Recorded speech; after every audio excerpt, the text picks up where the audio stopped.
Hello and welcome to this special broadcast on the occasion of Earth Day. When we look at our planet, there's so many different names that we have called it from. For one thing is common for all of us, no matter where we live in the world, this planet is our home. And yet, we see that our home today faces a challenge that it has never faced before. Why have we come to this point? Is a question that you might have. But when we have challenges, we also know that we have solutions to those challenges. And there are so many who have worked tirelessly to bring those solutions to us. Today, we bring you a special conversation with two of the leading lights of this world who have worked for the betterment of this world. We have a prominent environmentalist, Dr. Vandana Shiva, with us. And we also have a spiritual leader who has guided millions on the path of making their lives better and thereby making this world a better place to live in. Brahma Kumari, Sister Jayanti. I would like to welcome both Sister Jayanti and Dr. Vandana to the show. Thank you. Just to start with, on this Earth Day, there is so much happening. There are so many conversations happening around the globe.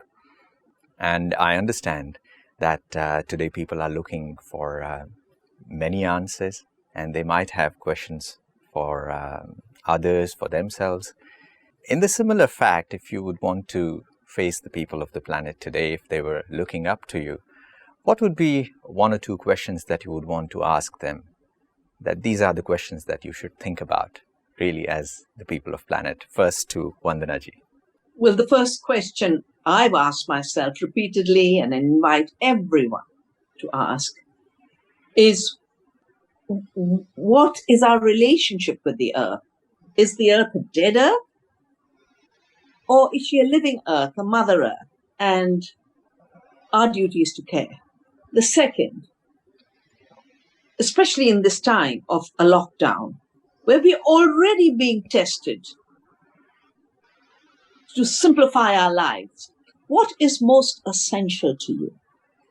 And third, what is it that you can give, no matter who you are? Wonderful. I think that gives us food for thought about what we really should be asking ourselves. And you have given these beautiful questions. And I believe with time on our hands, we all are thinking, and some of us are certainly thinking about the solutions as well.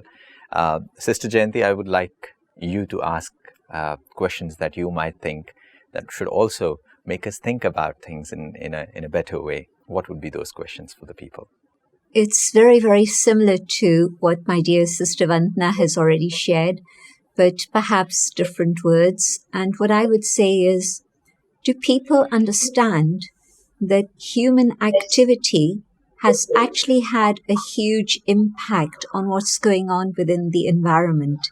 Perhaps they've never thought about this before. It's time to dwell on this. And the second question would be, is there something that I can do to support positive change within the environment and climate? I'm sure there's something we can do. And the third would be, have you thought about the legacy that you're leaving for the future? I think that's important. Wow. I believe with these questions that have come in, we all understand that there is so much to think about. And the reason why we have started this conversation on this note is because it is not just for us to find answers, but it is also for us to look for answers within, to go inside and ask the right kind of questions. Moving on, I would like to take the next question to Vandanaji. This year's Earth Day theme is Restore Our Earth. When we look at the planet, like you were saying, that do we just see it as a planet? Do we just see it as a dead planet? Or is there a connection that I have with the planet? When we talk about restoring, there is a common understanding that something was better off. That is the reason we need to add restore to it. We have to redo it. So how did we come to this point where we had to really think about restoring something? Everybody would agree that 50 years ago from now, the planet was in a better shape compared to where we are today. What happened? How did we come to this point? What went wrong? Both my studies, my research, my activism have taught me that there have been 3 breaks at the global level in our relationship with the earth. And I don't use the word restore because it says restore, a store of raw materials. Oh, we are running out. Yeah. So we need to stock her up again. No, the earth is creative energy. She is potential. My PhD was on quantum theory. And the 2 lessons of quantum theory you can't escape is everything is connected, non-separability, and everything is potential. There aren't things in a store, but a generative potential. And what we have witnessed is a degeneration that set in first with colonialism that basically tried to erase the values and cultures of conservation and earth-centered cultures and economies. And then, to facilitate colonialism, was the fossil fuels, first coal and then oil. And all of the climate havoc, all of the species extinction, all of the deforestation is connected to a fossil fuel-driven industrialism, both in manufacture and in agriculture. And then the third big break was, we all became independent. We created laws, environment laws. Jayanti, Ben and I have been at many of the environmental summits. And yet, 30 years ago, these laws started to get deregulated through a process that is normally called globalisation. And everyone thought, oh, we are all getting linked together. But it was a new break in our togetherness and a new commodification of life. And, in my mind is coming this giant container ship stuck in the Suez Canal. That we are now living in a system we've created where things are getting stuck. We make bigger and bigger containers and longer distance transport and more dependence on imports and exports, and the ship is getting stuck. So we have to move from degeneration to regeneration. We have to move from separation to oneness. And we have to move from hierarchies and inequalities to the recognition that we are all one humanity with equal duties, equal rights on one beautiful Mother Earth, who's not just our home, but our mother.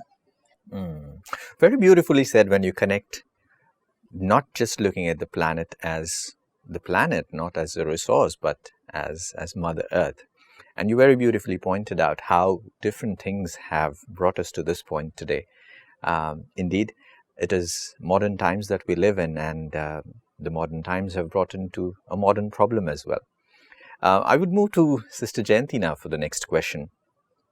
With what Vandana Ji was saying, she said that this is not a dead planet. This is a relationship that we have when we say Mother Earth.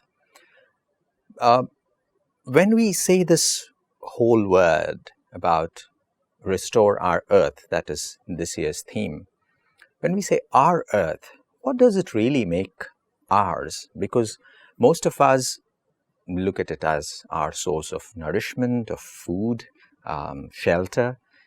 We call this planet our home. But what is that really makes it ours? How do we say that it belongs to me? How do we say it is our Earth? How does it really belong to me? I'd like to continue with this analogy, this very beautiful image of Mother Earth. And that's the reality. We have one mother, and the whole of humanity is one family. And we've forgotten both that mother, but we've also forgotten our own connection with each other as one family.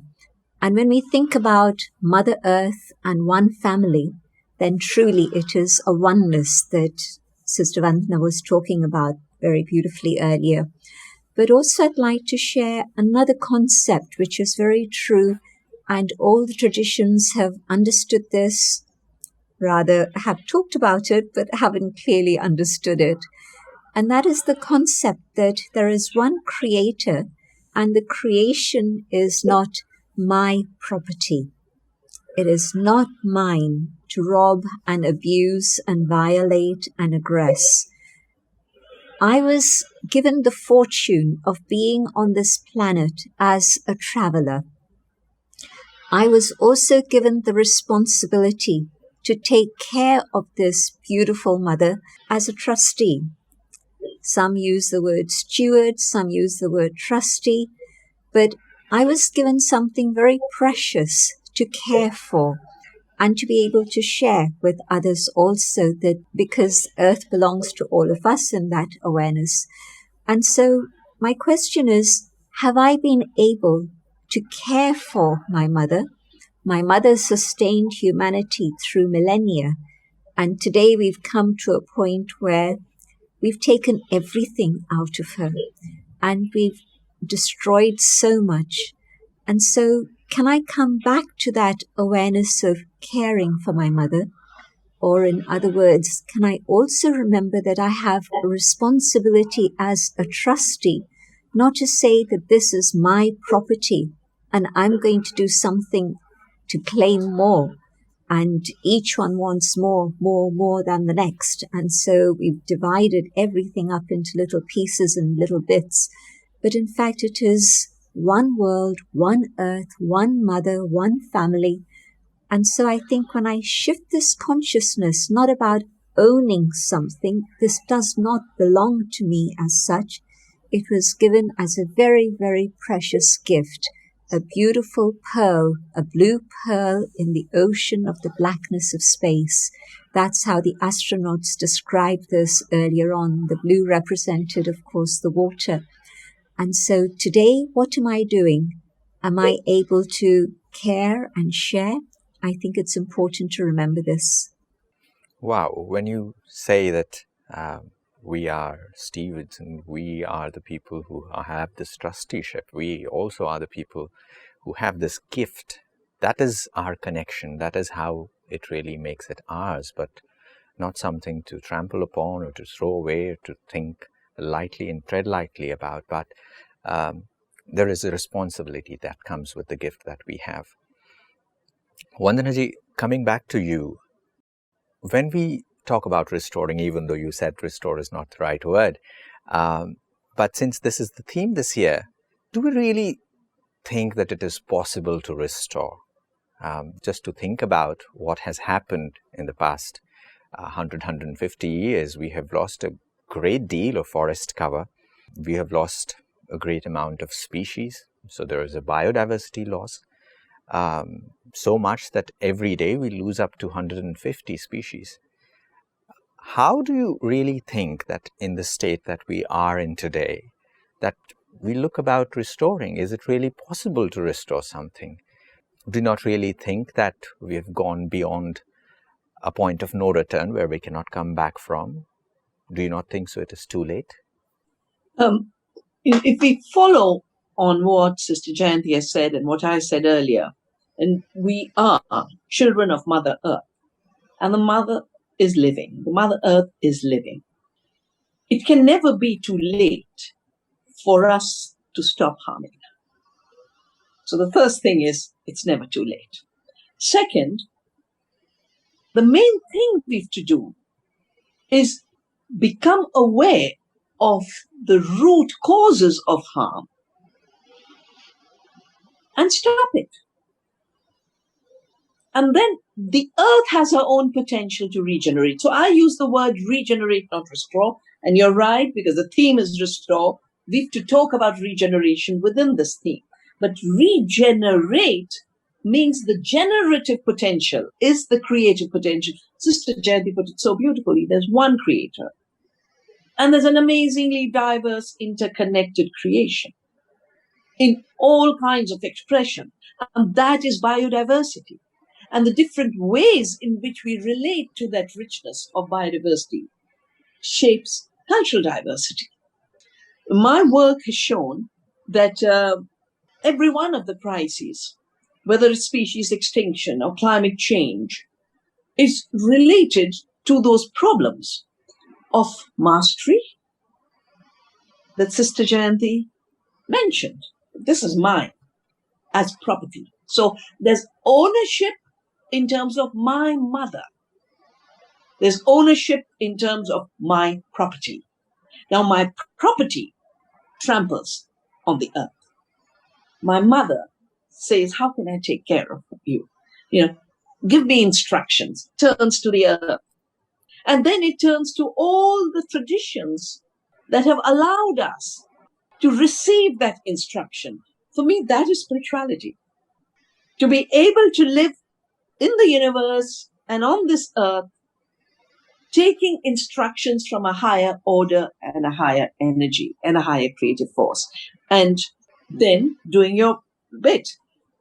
I know it's possible because, I wasn't supposed to be doing agriculture. Like I said, I studied quantum theory. But 1984, two very violent episodes forced me to understand what was going wrong with agriculture. In June, on the 4th, the army was sent to the Golden Temple because there was violence growing in Punjab. 30,000 people had been killed. I had done my MSc honors in particle physics from the Punjab University just a decade before. And it was peaceful, prosperous. None of what was happening in the 80s was happening in our times. In a decade, things had changed. And then on the 2nd of December, 1984, a pesticide plant leaked in the city of Bhopal and killed thousands. And that's what literally shook me up and said, why are we practicing an agriculture that's so violent, that has to kill people? And the same chemicals that kill people in Bhopal, kill people in the concentration camps, are driving our species to extinction. Every chemical in agriculture is an extinction. Chemical warfare. It's a chemical warfare for extinction. So we shouldn't be surprised if 150 species disappear a day, 200 disappear a day, and 1 million in the next few years if we don't stop. But the same chemicals are also contributing to the greenhouse gases and pollution. Synthetic fertilizers create nitrous oxide, a greenhouse gas 300 times more damaging. So it's totally possible to say, I will not declare war on Mother Earth. Mm-hmm. Withdraw the chemical fertilizers, withdraw the pesticides, stop it.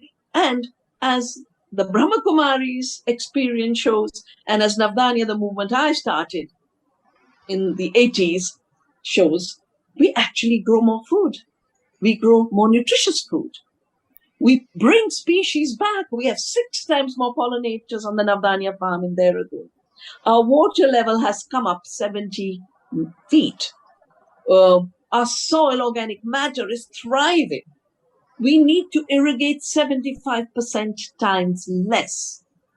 And we have so much diversity thriving that our measures show nutrition per acre increases. So not only is it possible to regenerate the earth, it is necessary to play our role in doing it. Because if we don't, every scientific body of climate change, the IPCC, of the Biodiversity Convention, the Intergovernmental Panel on Biodiversity and Ecosystem Services, all of them are saying we have a 10-year window. Now, it's this 10-year window where we can make the shift. And that shift is, we don't have to shift the earth. She's there, she's our mother. Yeah. The shift is in our minds and our paradigms and our values. And that, in fact, paradigm shifts can happen in an instant. So we don't even have to wait 10 years to make a paradigm shift. We have to wait 10 years for the whole world to realize we can have a living planet giving us everything we need. As Gandhi said, the earth has enough for everyone's needs, not for a few people's greed. And my life's experience has shown me this scientifically. We do studies on it. We research on it. We have the figures. Of course, there are systems that say, you got to use pesticides, you got to use fertilizers. But they don't really have a system science to show this. They have tremendous marketing money to repeat it again and again and again. The true science is the science of how does the system work? And is the soil healthier? Are the plants healthier? Are the people healthier? And is the smile more authentic? When you put this like this, there's so much that comes into the mind now. More and more people in the world are choosing organic food. More people are going vegan. People are making choices in their lives that are healthy for themselves, and it is also healthier for the planet. And slowly we see these paradigm shifts happening. And like you very beautifully said, that all that requires is this instance. And if you want to make that shift, that happens. And yet, I have this one question that I would like to ask Sister Jayanti, because as Dr. Vandana Shiva was saying about this, the passion that she brought in, and she said that this is how change can really happen. We have seen that spirituality has spoken about how things have a cyclic nature.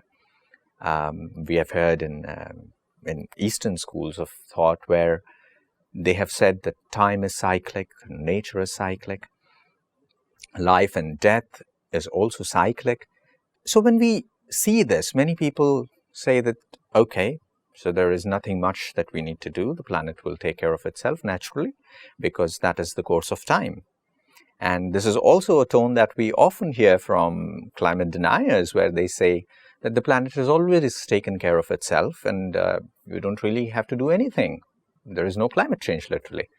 So when you see that thing happening, and you also see that there is a spiritual or a philosophical insight where it says that things will fall into place automatically, where does it really leave us to be?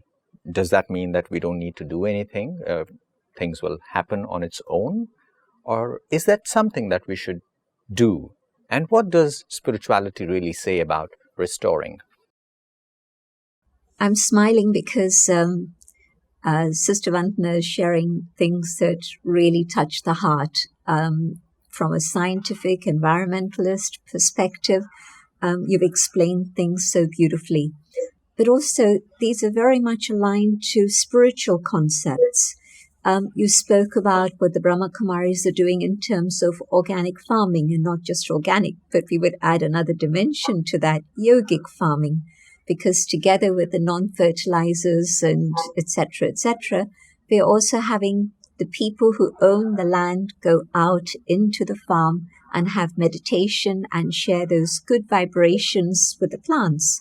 And, there was a time when they talked about the singing plants and how if you nurture plants with love, they respond to that. And definitely, you shared all the facts about the health of the soil, the health of the plants, and the greater yield, the greater nutrition. All of that happens with yogic farming, of course. And we have the scientific research and evidence that supports all of this. And so there's a lot that needs to be done from our side. It's not just a question it's going to happen by magic or automatically, but there's a relationship between humanity and nature. We are not separate. We are together on this planet.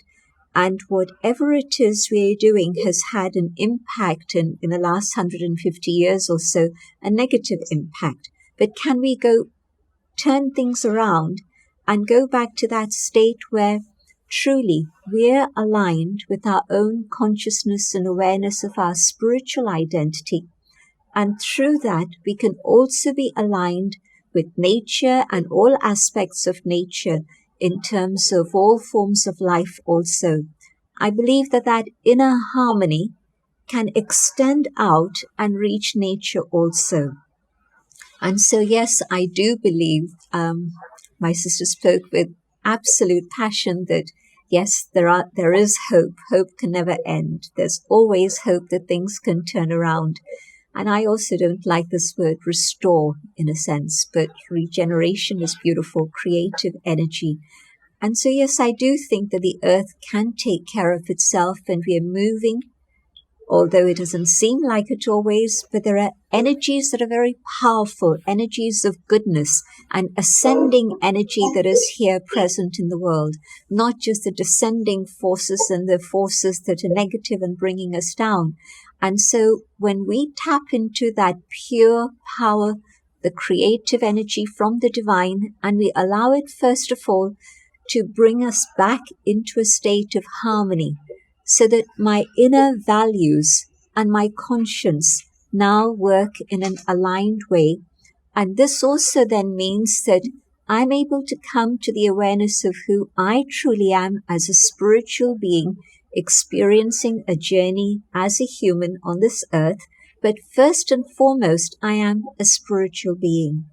And so in that awareness and the recognition of the values of the inner being, I know that I'm able to come back to a state of self-esteem, self-respect. I respect the people around me, all people, not just of one color or one ethnic community, but all people. But also that respect extends out to all forms of life, so that I'm not going to kill for food, I'm not going to kill for convenience, to be able to have a fur coat to keep me warm, or any of these silly notions that we've been aligned to for a long time now. But all that goes, and in turn comes respect. And also then there's respect for nature itself, the earth, the mother, but also all the other aspects of nature.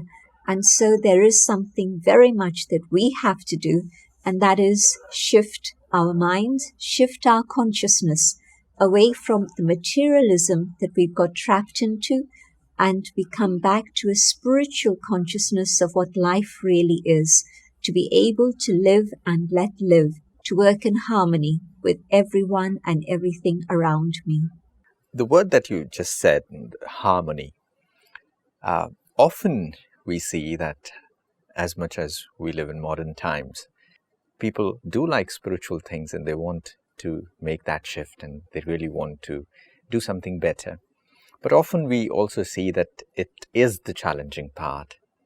When you gave an example that if, for instance, if I had to give up on something, many people think that by becoming an environmentalist or by becoming an eco-friendly person, I have to compromise, I have to let go of things, I might have to stop doing things, is a fear that often comes to people.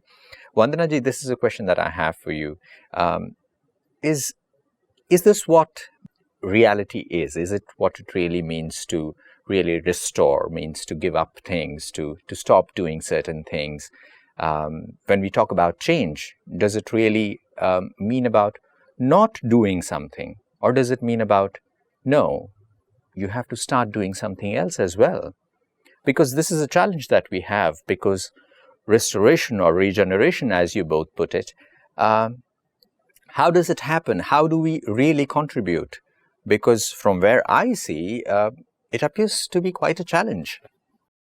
I think the reason we have treated it as natural to be enslaved into lifestyles and consumption and production patterns that are degrading the earth and eroding her own regenerative potential is because we've been fed consumerism. So beautifully, we were reminded that we are spiritual beings. But if you look at the last 30 years, the main thing we are told is you are buyers of things. You are consumers. You're not citizens for sure. You're not earth citizens. You're not ecological beings. You're not spiritual beings. So in a way, it's an erasure of our being. But the problem is that system that constantly requires people to consume more and more requires another shift. You're wearing a lovely kurta. I'm wearing a handmade sari. My saris last 50 years. I don't have to constantly go and shop for the new one. But now fast fashion is bringing people to the level where they think a dress gets worn once for a party. Throw away clothing, like they created throwaway food. So for those who worry, I'll have to give up something, all you will have to give up is junk clothing, junk food that is destroying your health and destroying the planet. And all you'll have to give up is a narrow identity. So that means, what do you gain? You gain your fullness as part of the earth, as part of the universe, your spirituality. You gain your fullness with the joy and liberation of simplicity, of enoughness, of limits. They don't become prisons, but liberation forces. And I know everyone can participate in this, because at the Navdanya Earth University, we work with people. Where do you begin? If you want to grow your food, begin with the seed. And the beauty is, the seed seems to look small, but it has the potential to become the plant that will both heal the earth and heal your body.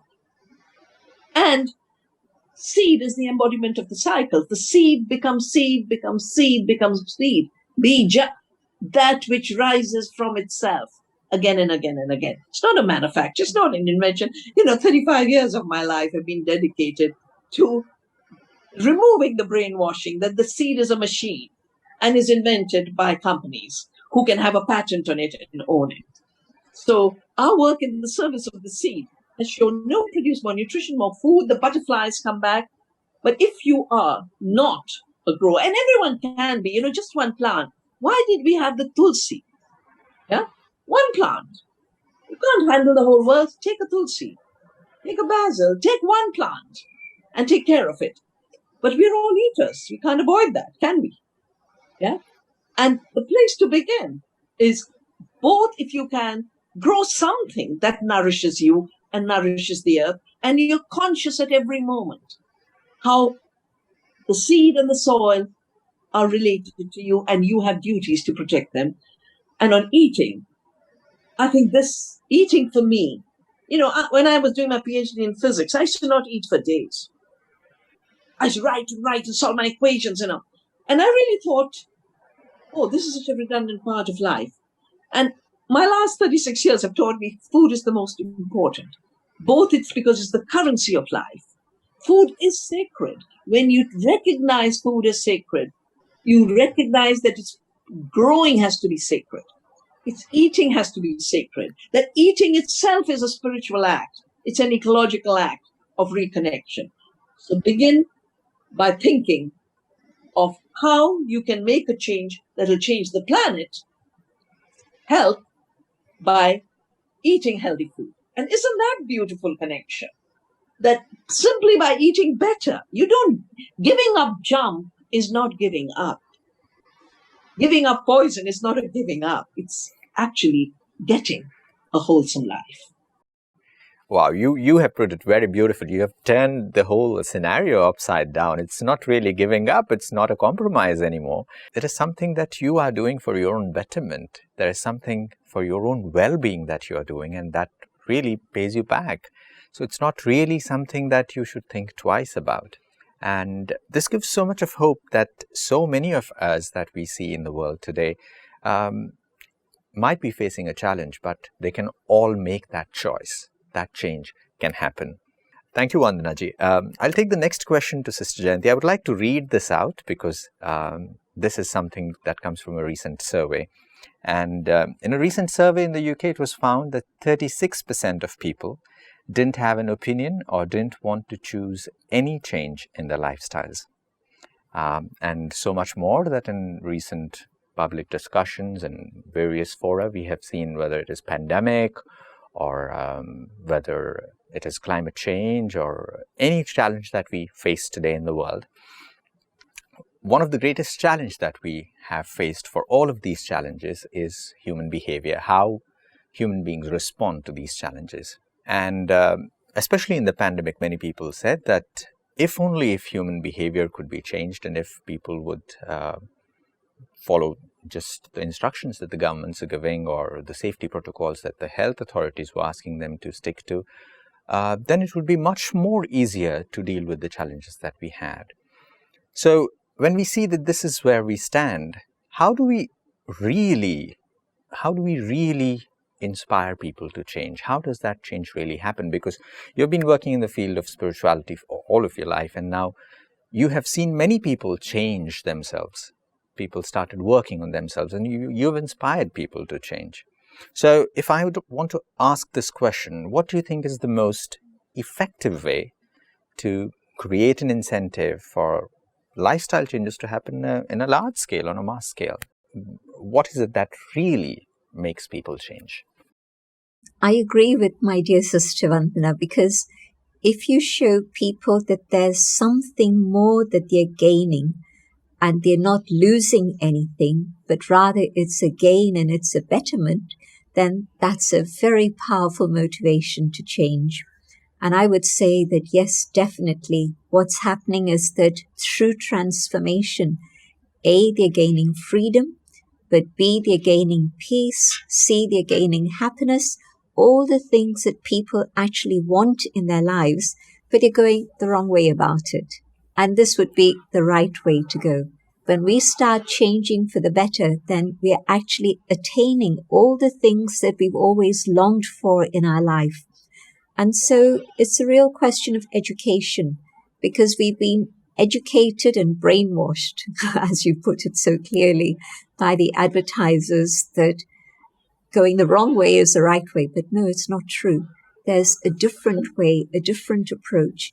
And when we can raise awareness and consciousness and educate people in a different direction, then they're going to be able to see what is the benefit. They're not losing, but they're gaining a huge amount more. But also, I think, apart from education and awareness raising, you need the right company. Now, what is my choice of company? Is it going to be people who are going to pull me in the direction of junk food? Or is it going to be people who understand and know what is the better way to live and are going to help me, support me in my journey towards better food, better nourishment, better world, better planet? And so I think that you have to make your choices. Which direction do I want to go in? And education, awareness raising is a very big factor in making people understand.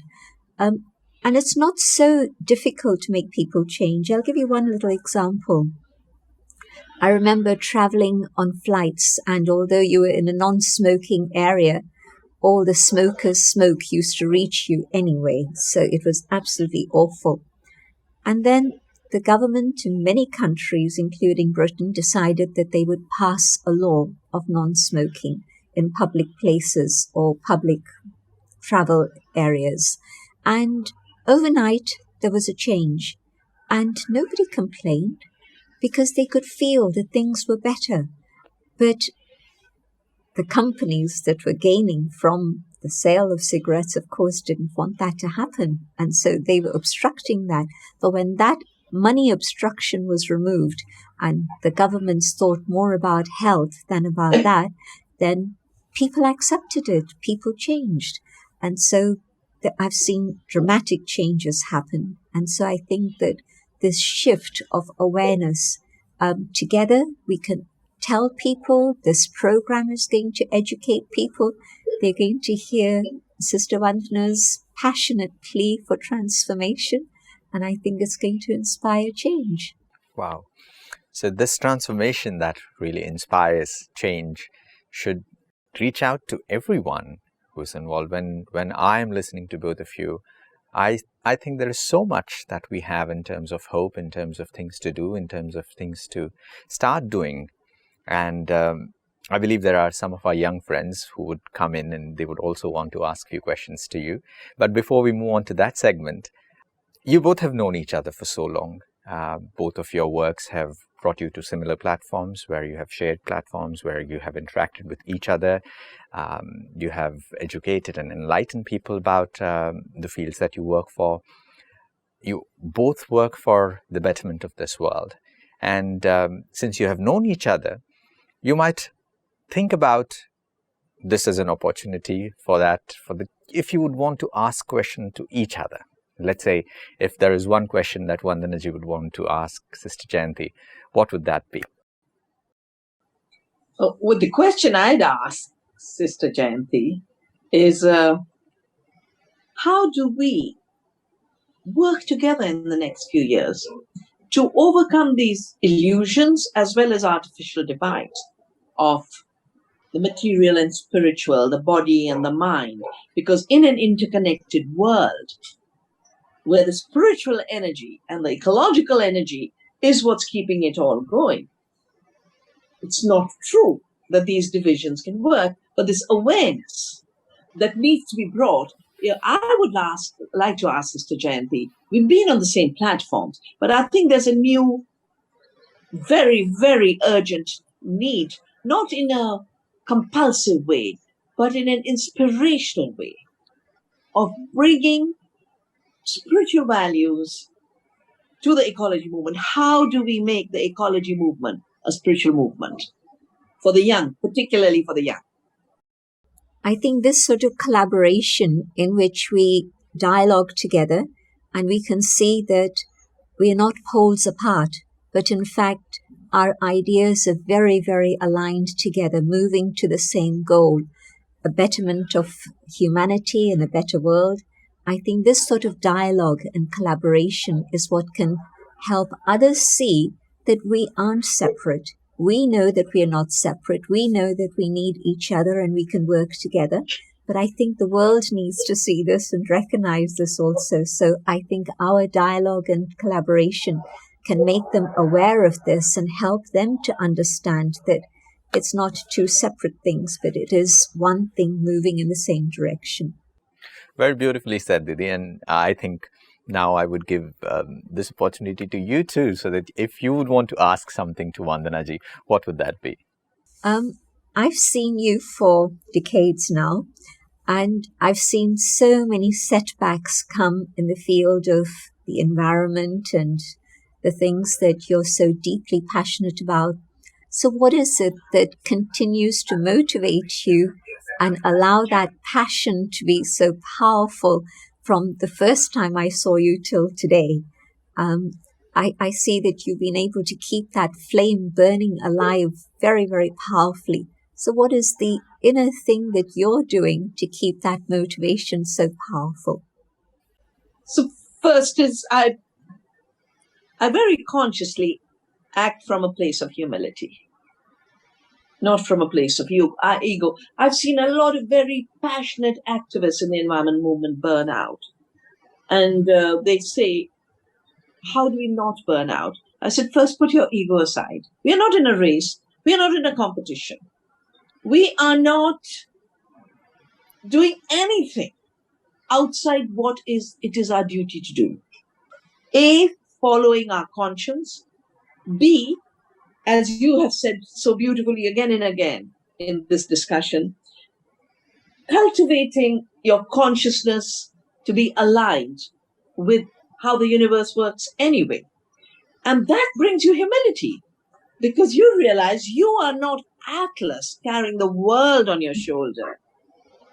You are part of the web of life, nurturing your strand with care, compassion, and when required, courage. But when courage comes from compassion, it has more energy. And, I've done quantum theory and I know this.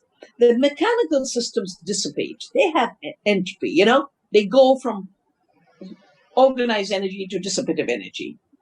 Living systems, spiritual systems are constantly evolving to higher levels. They have a negative entropy and a positive energy.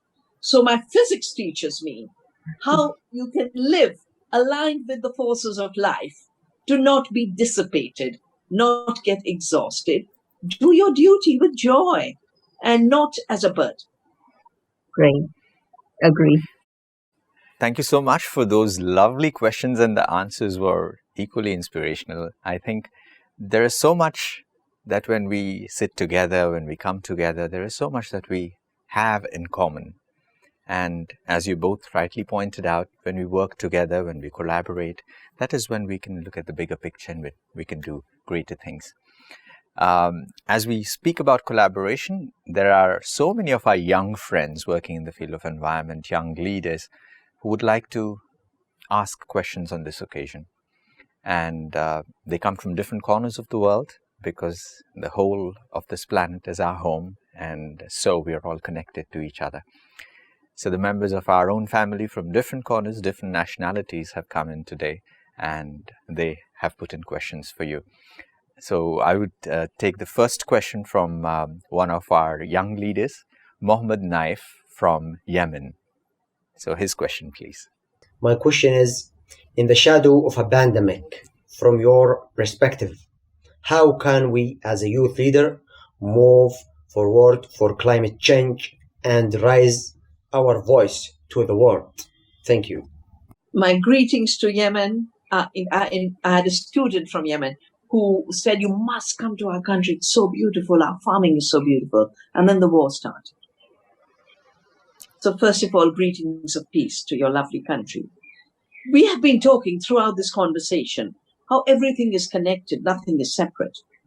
The pandemic has been created by the same causes that is leading to climate change. A model of economy of no respect for limits, constantly having to invade ecosystems. Why are the forests disappearing? Leading to climate change, 20% of the greenhouse gas emissions come from agribusiness invasion into forests. But that same invasion leads to new epidemics, the Ebola, the HIV, the Zika, the SARS, the Corona.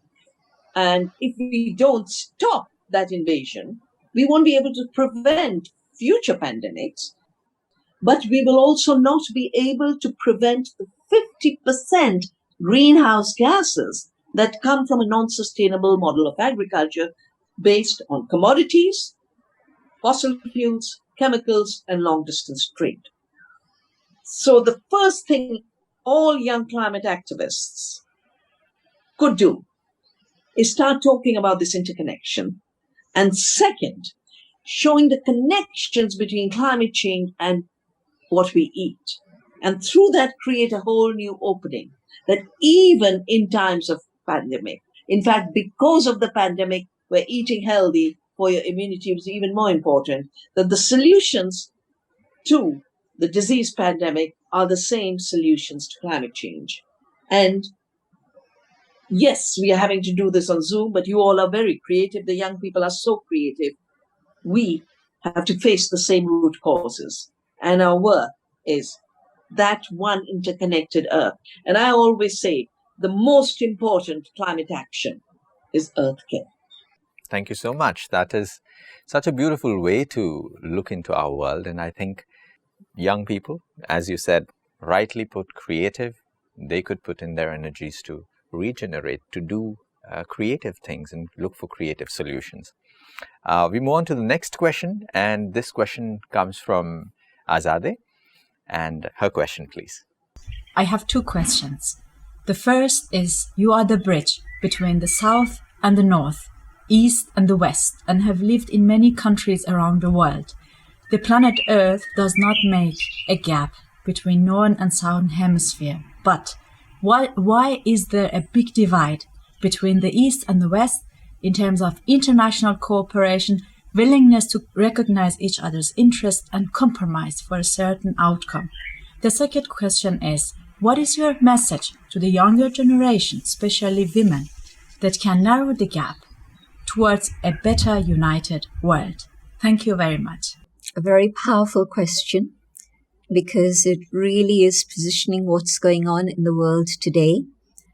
But also I think the youth are the answer, the solution, in the sense that when I meet with young people, and I have the good fortune of meeting young people regularly all the time, and what I find in them is that there isn't that nationalism that exists in some older generations, because they've been born into a world without borders, where they can connect seamlessly with friends across the earth in different countries, different time zones.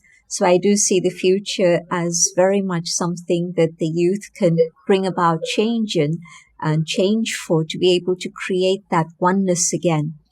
And of course, what's happened over the last few hundred years is that colonialism came in, and this whole idea of taking over land and people, not just land, but people. And so I see that as being the root cause of the huge divide that still exists today, that there isn't that consciousness of oneness and we, but rather there's the subject of me and you. And when I am in charge, you have to follow. And whether it's actual colonialism through war and armed forces, or whether it's through advertising and consumerism and globalization, that same pattern of behavior continues. And so I do hope that there can be a greater and greater awareness of spirituality, in which we come to the awareness of seeing everyone as a human being, or even just as that being of light, souls that we all are.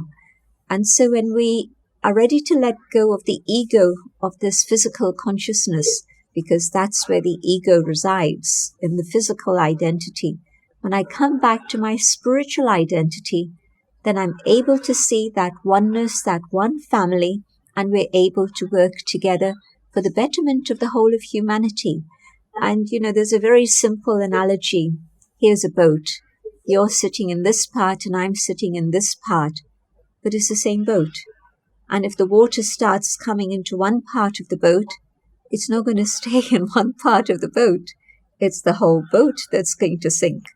And so when I become aware that it's one earth, one family, then in that awareness of togetherness, then we'll work together to do something for the betterment of all. So spiritual consciousness is very much needed at this moment.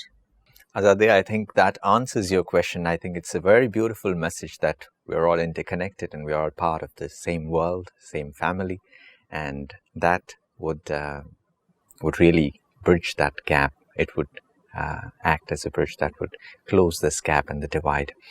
The next question comes from our friend Ariana from New York. So let's listen to her question. My question is, what advice do you have for young people who are fighting the good fight for climate justice amidst our very colonized and archaic systems and feeling just a tad bit of powerlessness? I never give advice. I share my experiences and whatever knowledge my 50 years of research and action in ecology have given me. So the first aspect of the whole climate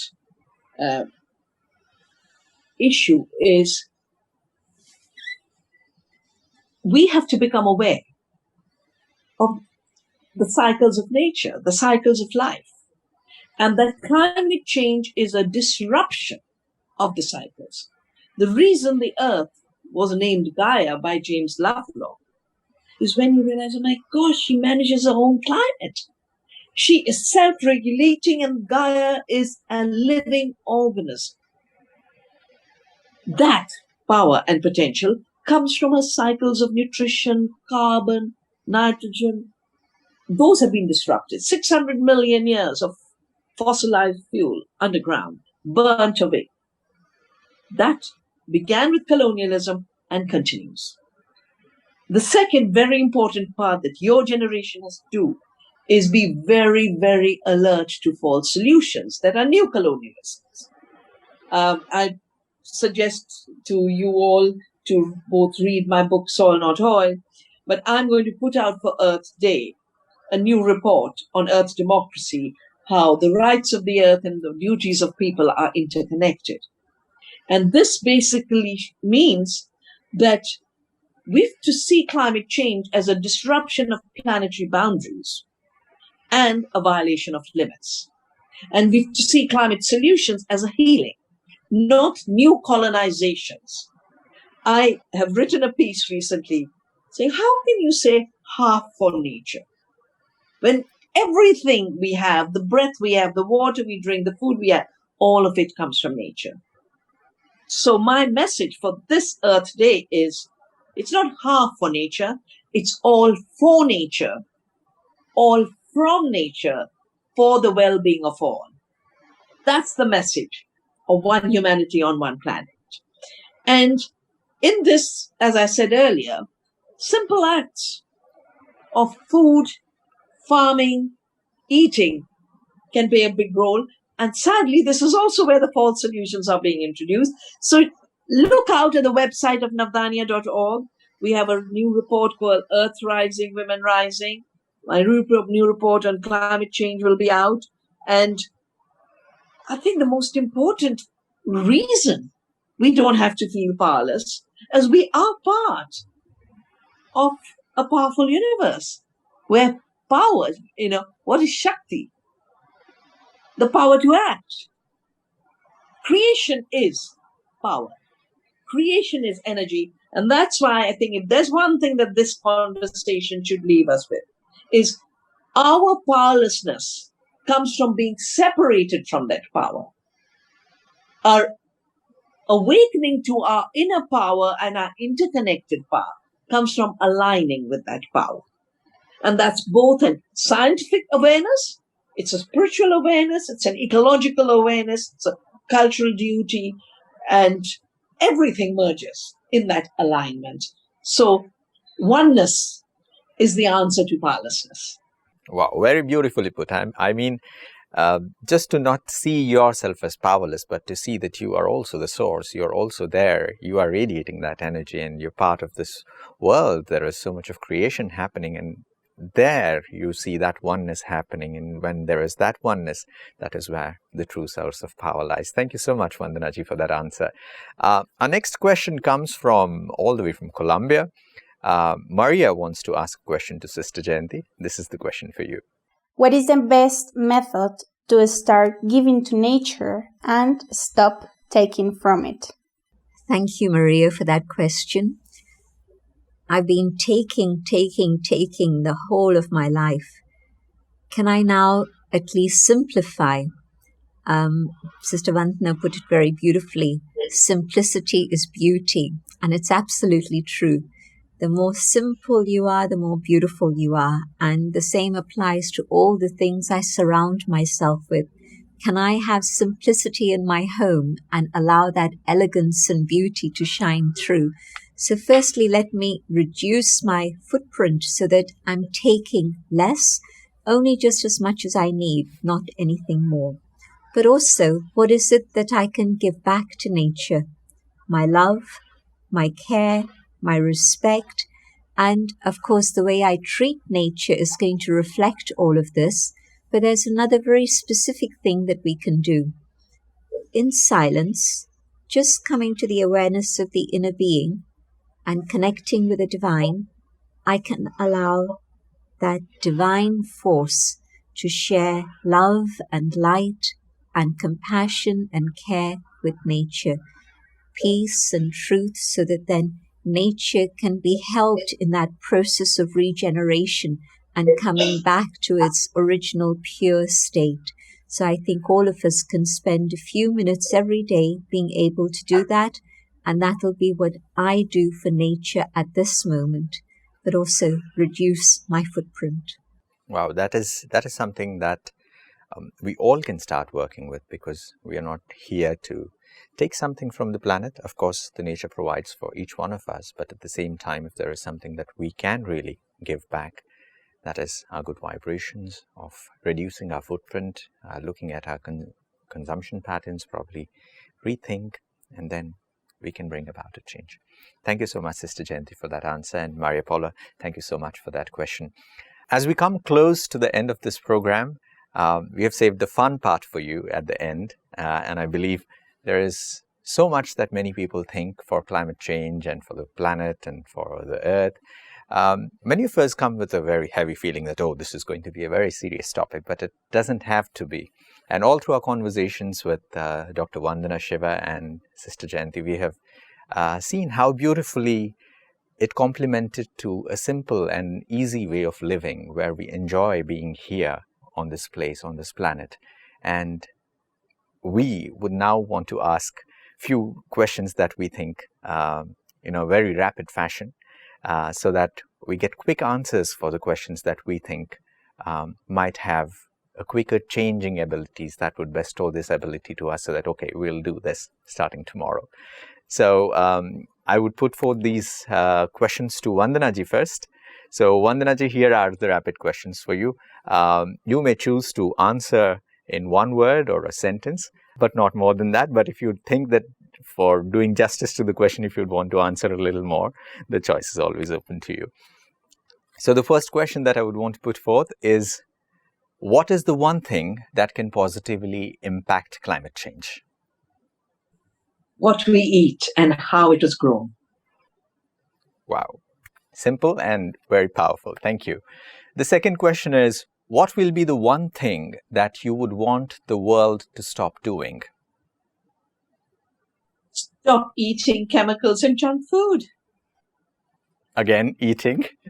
So let's go to the third one. The third one is, what is the one thing that you see today in the world that gives you hope? Young people wanting to protect Mother Earth. Wow, that is very inspirational, and I think that gives a great boost to the young leaders who are working for the planet. The next question is, what is the one opportunity that you see in this climate crisis? Awareness that we are part of the Earth. The climate crisis is not happening to something far away. It's happening to Mother Earth and is impacting our lives. Okay, so the last question is, what is the one change that I can make to make the world a better place? I'll have to come back to the very, very, very simple act of eating. I think all of your answers, most of it rather, come from eating, and you have really brought us to that point about what do we really think that what we are doing today. Most of us understand that all of livelihoods depend. Say that, eating is not a material act. Eating is a spiritual and ecological act of connection. Food is the currency that moves from the plants to our bodies, to our gut microbiome. We are 100 trillion fellow beings. We are interbeings. And that's why eating is not about us taking stuff and putting it in. Eating is about our interconnectedness with the earth. Thank you so much, Vandana ji. Thank you for answering those questions. And I believe now we consciously understand the process of eating, not as just as a process of consuming something, but a more wholesome process. Now I'd like to move to Sister Jayanti, and I would have the same questions for her as well. So Sister Jayanti, the first question would be, what would be the one thing that can positively impact climate change? Vegan diet. Thank you, Didi. Very simply put, and that gives a solution. There is so much of scientific evidence for it. Moving on to the second question, what will be the one thing that you would want the world to stop doing? Using fossil fuels. Very beautiful. There is so much happening now. Many people are moving towards cleaner energy. The third question is, what is the one thing that you see today in the world that gives you hope? The same answer. Young people who are so interested and caring about the environment and nature. Thank you so much. I think that provides so much boost to the inspiration that we have had today from both of you. The next question is, what is the one opportunity that you see in this climate crisis? Pain sometimes brings an awakening. And so maybe seeing the climate crisis and the impact it's having, the floods, the earthquakes, etc., maybe that pain is a movement towards an awakening. Thank you. That was very deep, and I believe many of our friends would have to rethink about what you just said, because many people think that pain really brings us to a point to change. What is the one change that I can make to make this world a better place? Can I stop being a caterpillar, consuming, and be a butterfly that can fly? Wow, very beautifully said. Just on the closing note of this rapid fire, both answers have come out very beautifully. Just one last question to both of you. I believe sometimes we all look for inspiration, we look for hope, we look for motivation, we look for someone to support us, guide us, and many times we look for different places. And we have often found that in books or in wisdom that older generation has given us, or sometimes ancient texts, sometimes whatnot, simple things in our life that we have seen, read, heard, often keep us afloat, keep us alight and motivated. So Sister Jayanti, if there is a quote by anyone or a quotation or a statement or something that you've heard, read, or something that somebody has said to you that that keeps you motivated, that makes you remain hopeful and afloat, what would that be? Perhaps it's something to do with love, and it's come from the teachings that we study at the Brahma Kumaris in Amurli.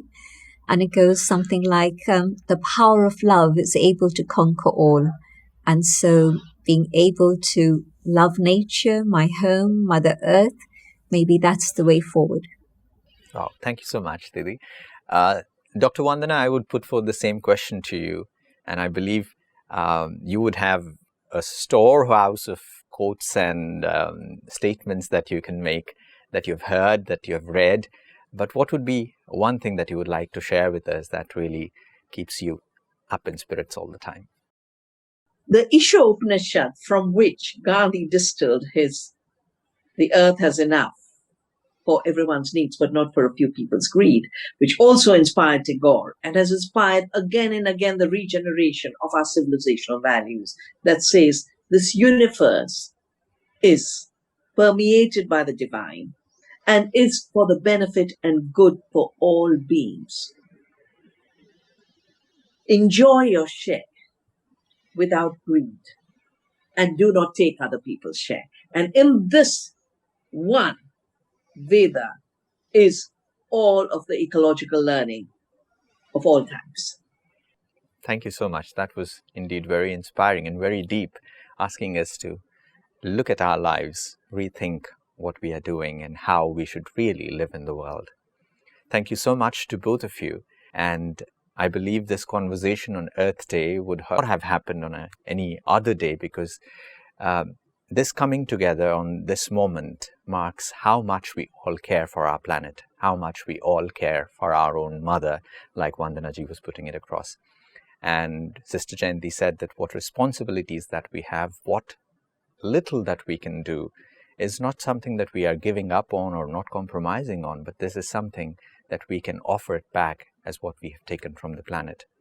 And like she said, it is the power of love. If we could come to love the planet, to the beings of this planet, to love each other, then we have a better world in front of us. And there is so much more that we have gathered here in this conversation. There are so much for everyone to take away from this conversation, I believe. And from all of our viewers and all of our friends, and especially the youngsters who have put in so much of energy and who have asked questions, who have thought about questions, and who are enjoying this conversation as well, I would like to thank both of you for joining us today and sharing that wisdom with us. Thank you, Dr. Vandana, and thank you, Sister Jayanti.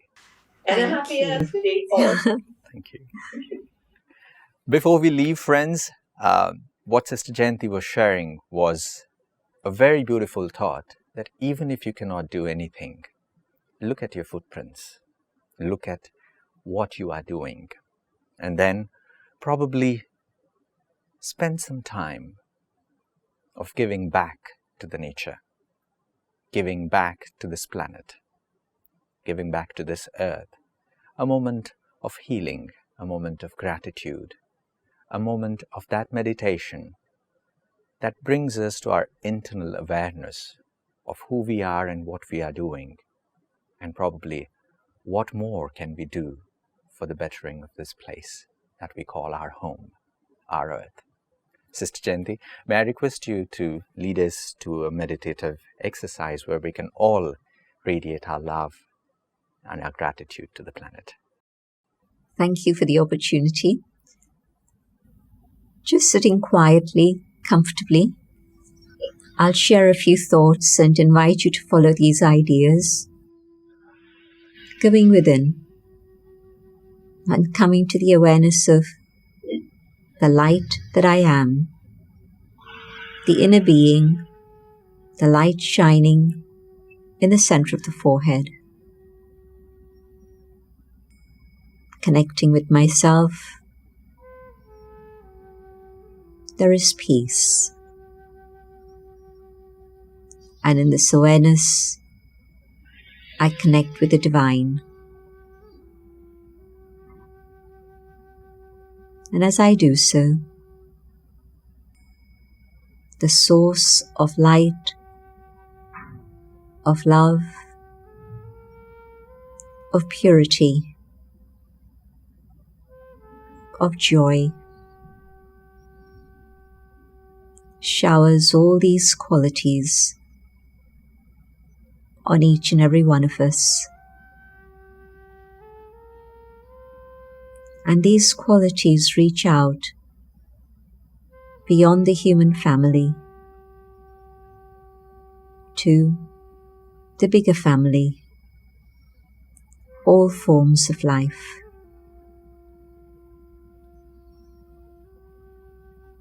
And these qualities reach out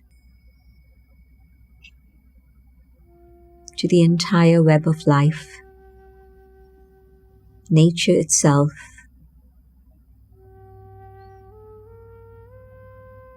the purity, the peace, the love, truth, and joy.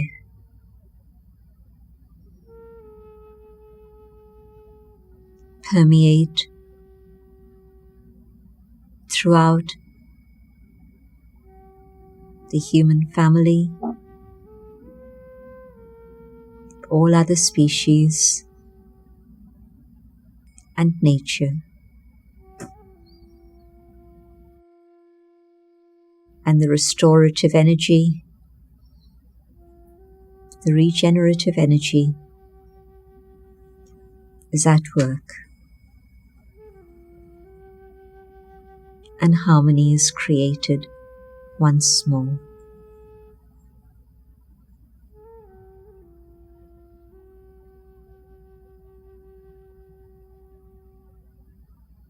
I hold this vision and I keep connecting with this again and again. Om Shanti. Thank you. It is one world, one earth, one mother, one family. It is one creator, and the creation is not our property to rob, abuse, or violate. We need to shift the consciousness of owning something. We have the responsibility to take care as trustees and share with others as well. Scientific bodies of climate change say we have a 10-year window left to act. A paradigm shift in our mindset can happen in an instant. We don't need 10 years. Spiritual energy and the ecological energy are interconnected. Both are aligned together and moving to the same goal of a beautiful world. We tap into the creative energy from the divine and come to our awareness as spiritual beings, experiencing a journey as a human on this earth. This awareness lets us respect the self and all others. Spend a few minutes every day to sit in silence, connect with the divine, and allow the divine force to share love, light, compassion, and care with nature, so that nature can be helped in the process of regeneration and come back to its original pure state. We need to shift our consciousness away from the materialism. When we come back to a spiritual consciousness of what life really is, we will be able to live and let live and work in harmony with everything around us.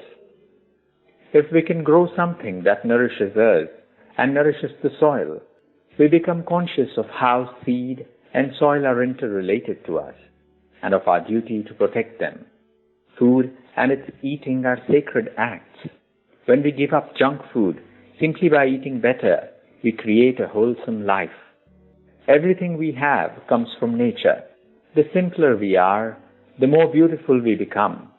Let's reduce our footprint so that we take less, only just as much we need, not anything more.